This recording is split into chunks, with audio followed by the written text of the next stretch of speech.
우리 함께 그 말씀 골로새서 4장 1절에서 9절 말씀인데요. 이게 골로새의 마지막 부분에 또 해당되고 있는 말씀인 것을 보게 됩니다. 오늘 사도 바울은 골로새에서 내가 매임을 당하였다. 나는 감옥에 있노라. 이렇게 소개하고 있습니다. 우리가 감옥에 만약에 갇혀 있다. 감옥 같은 곳에 있다. 그러면은 얼마나 답답하기도 하고 얼마나 고통스러울까요? 하루하루가 아니라 아마 1시간 또 10분 지나는 것도 굉장히 힘든 시간이지 않을까. 그런데 사실 오늘 이 말씀 보면서 사도 바울은 전혀 그렇지 않는 모습을 보여주고 있습니다. 나는 괴롭지 않습니다. 나는 감사하고 있습니다 하면서 오히려 우리에게 도전과 권면을 하고 있는 말씀을 주고 있는 것을 보게 됩니다. 아마도 사도 바울의 이 심령, 마음속에는 나는 지금 감옥에 매여 있지만 그래도 행복합니다 라고 이야기하고 있지 않을까요?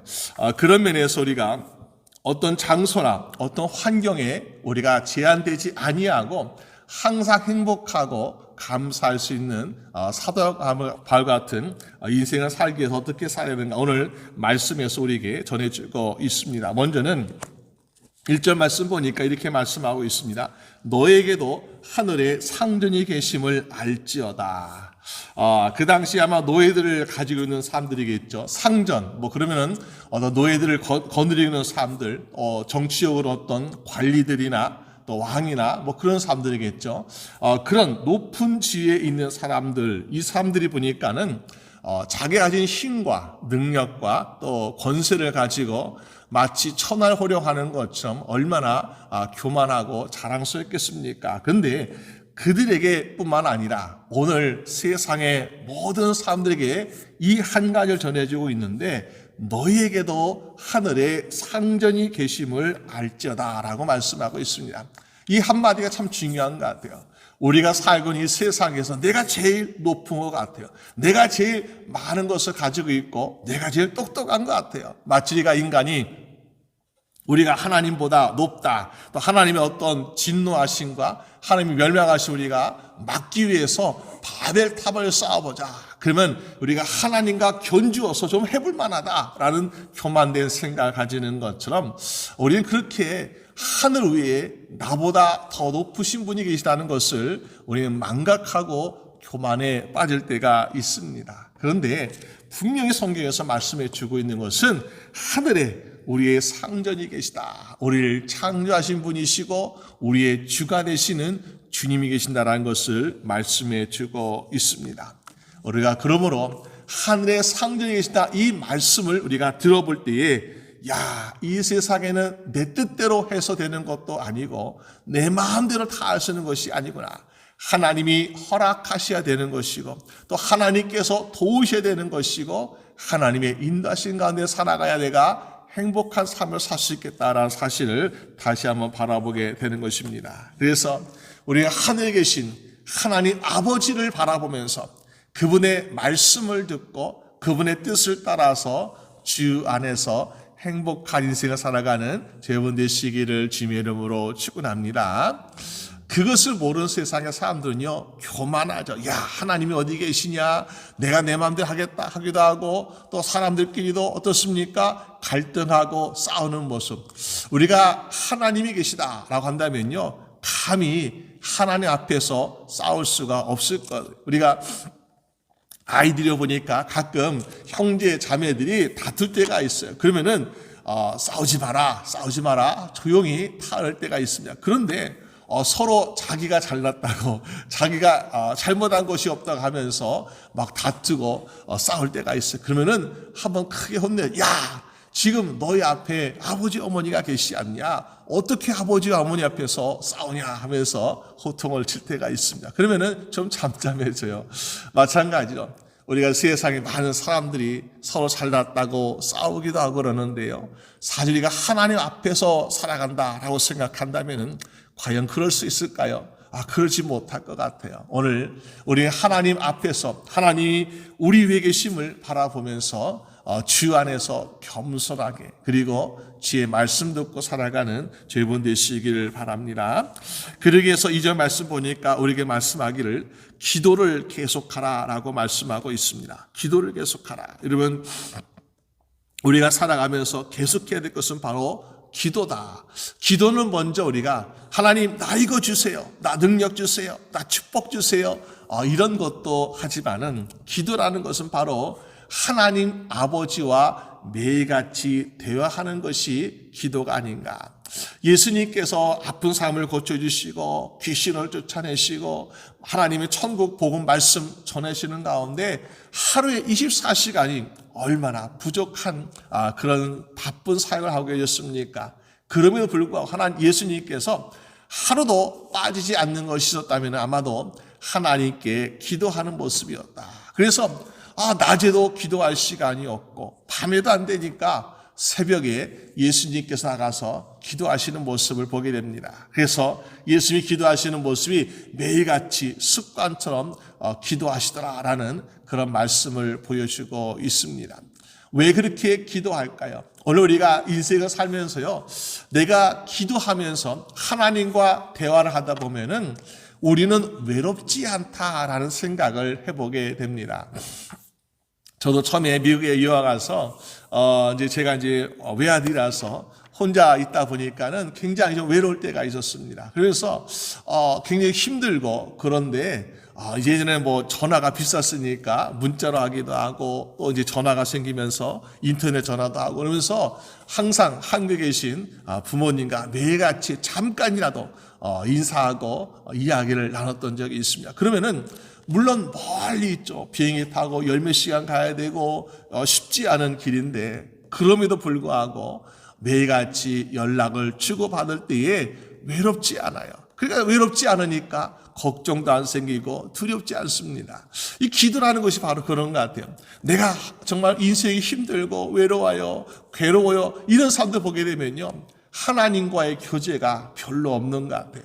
그런데 아무리 힘들고 아무리 괴로운 상황을 가지고 있어도요, 매일 하나님 아버지와 기도하고 있는 그런 주의 성도는 우리가 괴롭다, 외롭다 말할 수가 없죠. 너무나 그 하나님 아버지가 나와 함께 하심을 믿고 동행하고 있기 때문에 걱정도 두려움도 사라지는 인생을 살게 될 줄로 믿습니다.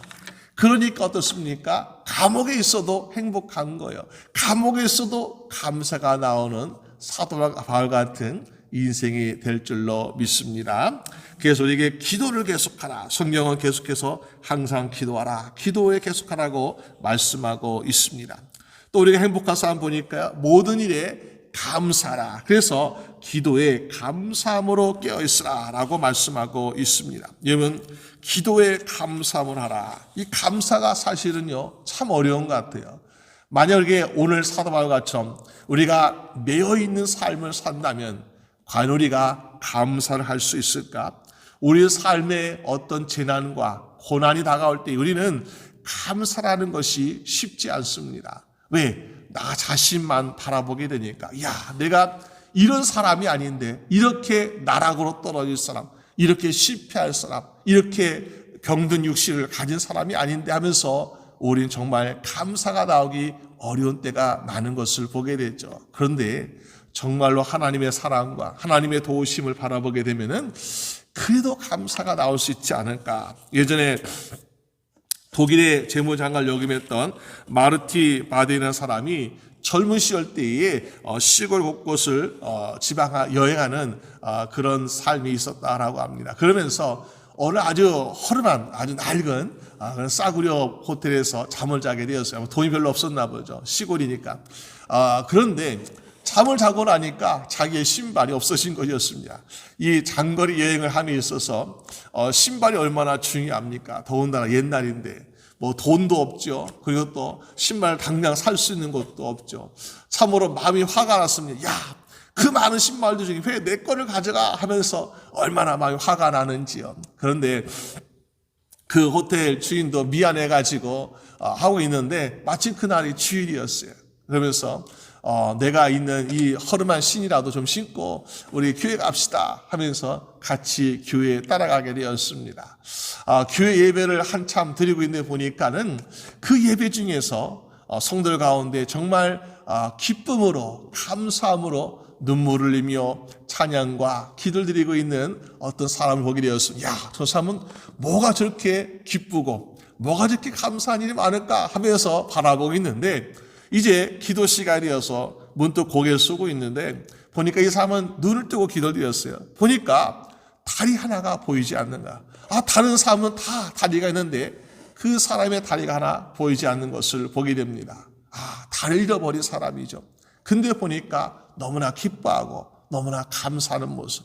그때 그 사람은 깨달았다 그러죠. 야, 저 사람은 신발을 신을 다리가 없는데도 저렇게 감사하고 기뻐하는데 나는 돈 주고 살 수 있는 신발 잊어버렸다. 이렇게 날뛰면서 화가 나고 속상해하고 있는가 하면서 자기 자신을 되돌아보았다라는 그런 이야기가 있습니다. 정말 우리가 나는 왜 이것을 잃어버렸을까? 나는 왜 이것을 손해보았을까? 나는 왜 이렇게 실패했을까? 나는 왜 이렇게 아플까 하면서 우리가 실망할 때 얼마나 많이 있습니까? 그런데 지금 이 순간에도 우리가 세상 곳곳을 바라보게 되면은 얼마나 많은 사람이 전쟁터에서 죽어가고 얼마나 많은 사람이 굶주리고 있고 얼마나 많은 사람들이 질병과 고통 가운데서 정말 하루하루를 간신히 살아가는 사람들이 얼마나 많이 있는지요. 우리가 정말 그 생각할 때마다 주님 오늘도 감사합니다. 오늘도 내게 숨을 쉬게 하시고 오늘도 내게 일용할 양식을 주시고 오늘도 내가 살아갈 수 있는 힘을 주심을 감사한다라고 고백할 수 있는 죄번 되시기를 주님의 이름으로 축원합니다. 그래서 우리가 감사함으로 깨어있어라. 깨어있어. 감사하는 건 깨어있어야 돼. 깨어있지 않으면 감사하는 것이 나오지 않죠. 그래서 감사라는 것을 눈을 크게 뜨고서 우리가 바라보게 되면은 모든 순간들이, 모든 것들이 감사가 나오는 인생을 살게 될 줄로 믿습니다. 그런 사람은 어떻게 산다고 6절 말씀 보니까 너희 말을 항상 은혜 가운데서 소금으로 맛을 냄과 같이 하라 라고 말씀하고 있습니다. 말할 때 보니까 이렇게 감사가 풍성한 사람 보니까 은혜로운 말들을 하게 되는 것을 보게 돼요. 세상 사람들에게 또 믿는 사람들에게 가족들에게 형제자매들에게 이웃들에게 우리는 은혜로운 말을 해야 될 필요가 있더라라는 것입니다. 우리는 때때로 말을 할 때 보니까는 내게 도움되는 말만 할 때가 있어요. 어떻게 하면 내가 사람들을 잘 이끌까? 어떻게 하면 내가 사람들과 친해져 가지고 나의 인생에 도움될까라는 말을 할 때가 있죠. 그런데 그것만 하다 보면요, 하나님께서 기뻐하시는 것은 별로 없어요. 나에게는 유익이 될지 몰라요. 친구도 생기고 물질도 생기고 좋은 일도 생기고 그렇지만은 하나님께서 말씀하시는 것은 항상 은혜 가운데서라고 말해요. 은혜 가운데서 은혜 안에서 우리가 말할 수 있어야 되더라. 그래서 때로는 우리가 말할 때 정말 하나님께서 기뻐하시는 말들이 무엇인가? 기뻐하시는 말들. 기뻐하시는 말 중에 가장 첫 번째는 하나님을 찬양하는 것이고요. 보니까 이렇게 말씀하고 있잖아요. 3절에 우리를 위하여 기도하니 하나님이 전도할 문을 우리에게 열어주소서. 하나님, 내가 내 입술의 말로 예수 믿으세요. 이 말하게 해주세요. 이것이 바로 하나님께서 가장 기뻐하시는 말 중에 말이 아닌가. 우리가 하는 입술의 말 중에서 얼마나 쓸데없는 말이 참 많은지 모르겠어요. 근데 우리가 필요 없는 말도 하게 되고요. 얼마나 많은 말을 합니까? 근데 가장 꼭 필요한 말이 있다면 내가 사랑하는 사람에게, 나의 믿지 않는 부모님에게, 또 나의 믿지 않는 자녀들에게, 나의 믿지 않는 형제자매들에게 예수 믿으세요. 이 한마디가 얼마나 필요한 말이고 얼마나 소중한 말인가. 만약에 그들의 인생이 10년, 20년, 30년 오래 남아있어도 우리가 이 예수 믿으세요라는 말은 꼭 필요한 것이고요. 또 우리가 내일을 알 수 없잖아요. 각거리 성도들 이야기를 보게 되면은 먼 타지에 아니면 한국에 정말 행복하게 살던 형제 자매들이 갑자기 돌아가셨다는 소식을 듣게 되고 또 떠날 때가 있습니다. 그럴 때 그분들이 하는 가운데 이런 말이 대부분의 말이었어요. 그분이 돌아가시네 예수를 좀 믿었으면 하는 안타까움과 아쉬움을 가지고 힘들게 떠나는 발걸음을 종종 보게 됩니다. 물론 그분들이 예수 믿으세요라고 말하지 않았던 건 아니에요. 분명히 이야기했습니다. 그러나 때로 우리는 그렇잖아요. 야, 예수 믿으세요? 예수 믿으세요? 우리 형님 또 아우님 예수 믿으세요? 라고 이야기하지만은 그들이 드는 것은 괜찮아 나중에 믿을게 하면서 내일로 미루다 보니까 또 시끄럽다 그만 얘기하자 하면서 귀를 막으니까는 또 형제의 의가 상할까봐 더 이상 하지 못하는 가운데 결국 어떻습니까? 죽음의 순간이 문턱에 왔을 때는 우리가 더 이상 전하지 못하는 안타까운 후회하는 시간이 찾아오고 있더라는 것입니다. 그래서 우리는 기도하기를 하나님 나에게 전도의 문을 열어주세요. 정말 전도의 문이 열린다는 것이 그들의 심령의 문이 열려서 예수 믿으세요라고 이야기했을 때에 내가 예수님 믿겠습니다. 내가 예수를 나의 구주로 고백하겠습니다 하면서 영접하고 받아들일 때 정말 우리가 후회하지 아니하고 함께 기뻐할 수 있는 인생을 살게 될 줄로 믿습니다. 또 우리는 세상에 이야기할 때 어떻습니까? 우리가 하는 말 가운데 은혜로운 말을 할 수 있어야 되겠다. 은혜로운 말은 무엇일까요? 정말 때로는 나를 감추기도 하고 또 나를 낮추기도 하는 그것이 결국 은혜로운 말이 아닐까. 내가 잘났습니다. 나는 이거 잘합니다. 나는 최고다라고 하는 것도 좋겠지만은 물론 자기 자신을 소개할 필요가 있겠죠. 그러나 정말로 은혜로운 말은 무엇일까? 정말 아름답습니다. 멋있습니다. 참 잘하시네요. 참 본받을 것이 많습니다. 정말 기도 열심히 하시는 것 같아요. 예배 잘 드리시는 것 같아면서 우리가 정말 이 주변의 사람들에게 은혜를 끼칠 수 있는 그런 이야기를 사람들이 얼마나 마음속에 간과하고 있겠습니까? 한마디 그런 칭찬과 한마디 그런 격려를 듣게 될 때에 사람도 막 힘이 나는 것 같아요. 우리가 굉장히 힘든 순간이 아니더라도 어떻게 보면 우리가 이 세상이 너무나 칭찬이 메마른 시대에 살고 있는 것이 아닌가. 너무나 잘난 사람들이 많고 너무나 다 똑똑하기 때문에 서로 칭찬하는 것이 참 메마른 것 같아요. 오히려 자기 자신이 더 칭찬받고 싶어하는 세상에 살고 있지 않는가. 이럴 때 우리는 더욱더 칭찬해지고 격려해지고 때로는 실수하고 잘못했을지라도 당신은 왜 이렇게 했습니까? 왜 잘못했습니까? 책망만 하는 것이 아니라 물론 잘못된 것은 바로 잡아줘야 되겠죠. 그러나 우리가 그 말도 은혜롭게 충분히 표현할 수 있지 않겠는가. 당신은 참 열심히 하시는데 이거 좀 더 잘하면 참 좋겠네 하면서 우리가 그대의 실수와 그대의 허물을 우리가 잘 회복할 수 있도록 도와주는 것. 이것이 결국 우리가 은혜로운 말이 아닌가. 성경에 보게 되면 가끔 이렇게 말씀하고 있죠. 남의 허물을 들추지 마라. 너의 속에 있는 허물이 얼마나 큰데 다른 사람의 허물을 가지고 들추고 판단하고 정죄하냐라고 이야기하고 있지 않습니까? 우리가 자신을 바라보게 된다면요. 다른 사람의 허물이 잘 안 보이는 것 같아요. 나는 죄인입니다. 나는 부족합니다. 나는 정말 하나님 앞에 너무나 실수허물이 많은 사람이요. 자신을 바라보게 되면요.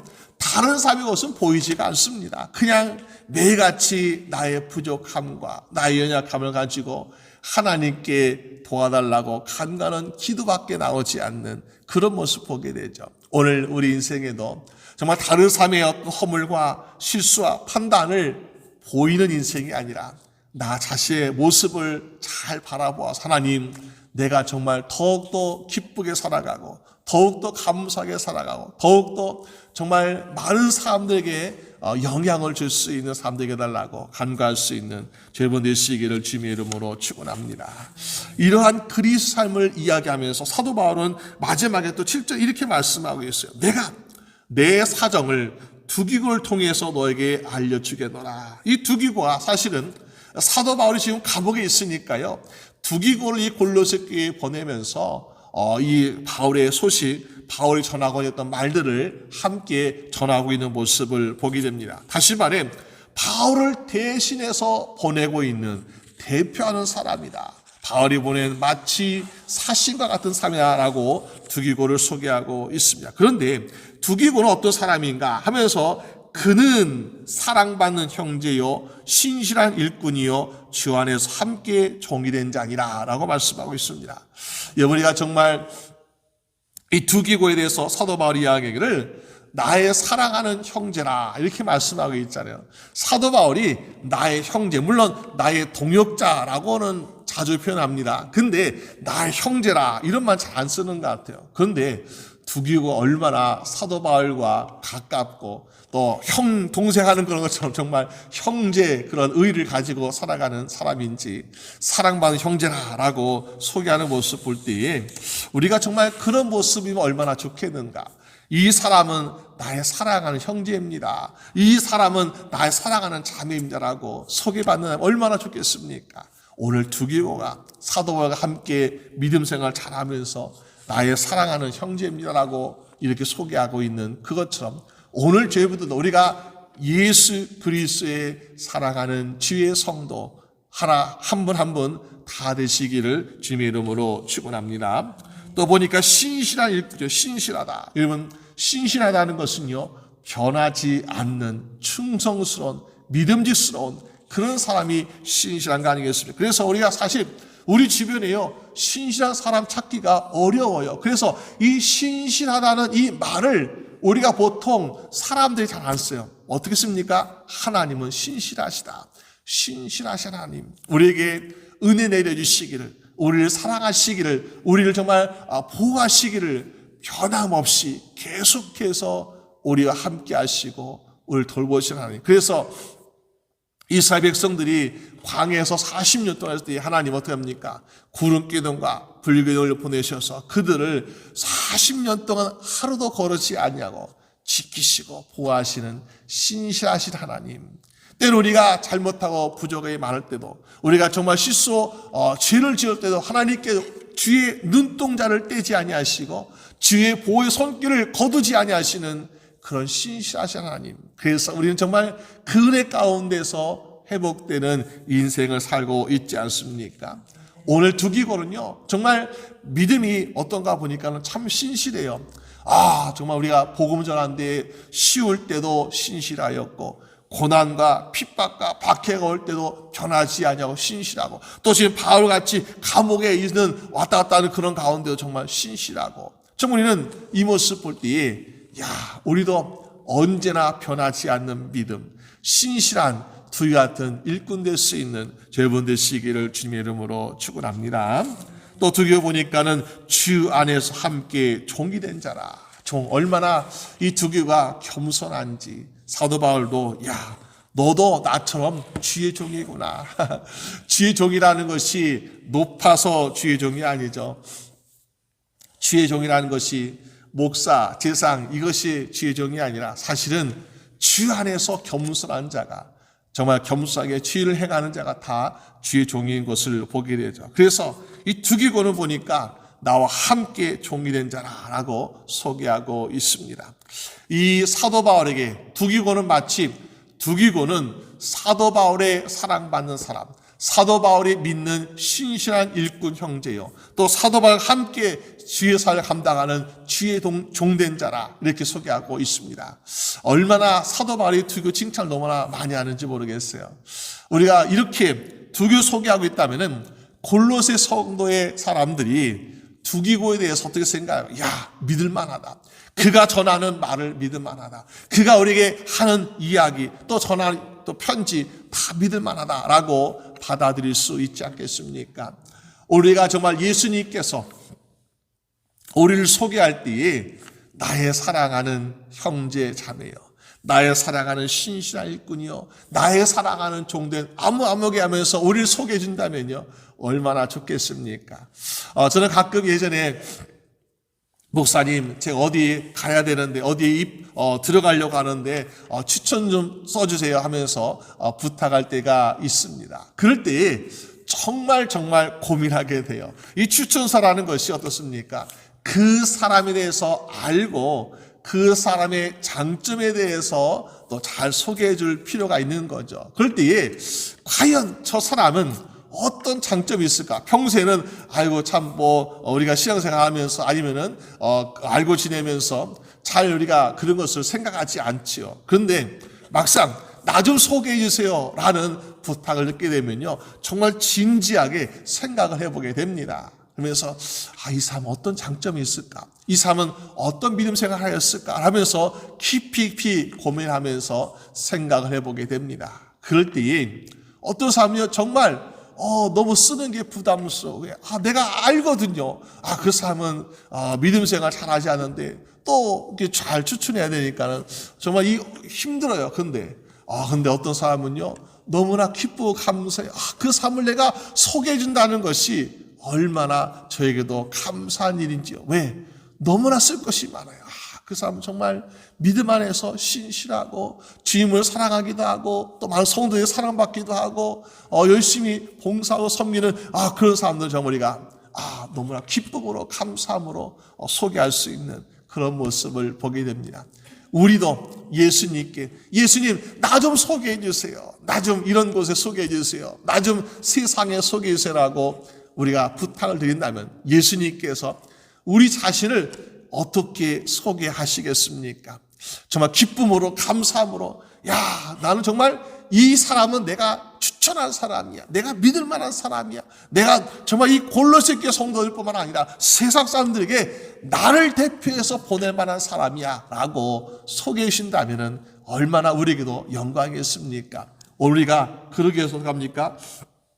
하늘에 하나님 아버지가 계심을 알고 경외하고 순종할 수 있는 사람, 또 하나님과 매같이 가까이 기도하면서 교제하며 우리의 상황이 어떠하든지 간에 감사함으로 나아가는 사람, 우리의 입술의 말이, 우리의 심령이 날마다 은혜를 끼치는 사람이 된다면요, 오늘 두기고처럼 우리도 예수님께서 오늘 저여러분들을 소개할 때에 그렇게 아름답게 그렇게 진심으로 소개할 수 있는 믿음의 사람 되지 않겠습니까? 오늘 저희부터 정말 그렇게 주님께서 기쁘게 소개할 수 있는 여러분 한 사람 한 사람 되시기를 주님의 이름으로 축원합니다. 우리 함께 기도드리겠습니다.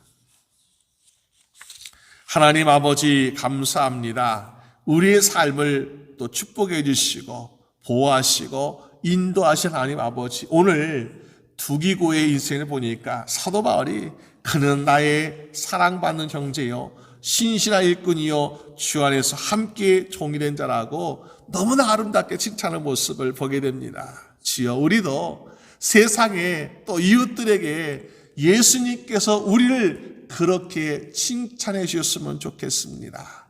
아버지 하나님, 정말 우리를 불쌍히 여기사 우리의 부족함과 우리 허물을 덮어주시고 정말 주 안에서 기쁘게 소개할 수 있는 한 사람 될 수 있도록 인도하여 주시옵소서.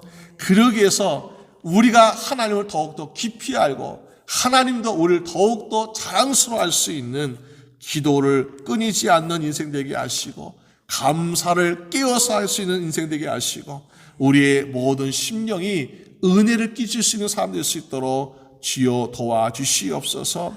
그래서 주님이 기뻐하시는 자가 될 수 있도록 도와주셔서 우리가 개인이나 가정이나 사회에서나 어디에서나 정말 우리가 많은 사람들에게 선한 영향을 끼치고 또 주님을 증거할 수 있도록 인도하여 주시옵소서. 우리의 모든 것 주님께 감사드리옵고 우리 구주 예수 그리스도의 이름으로 기도드립니다. 아멘.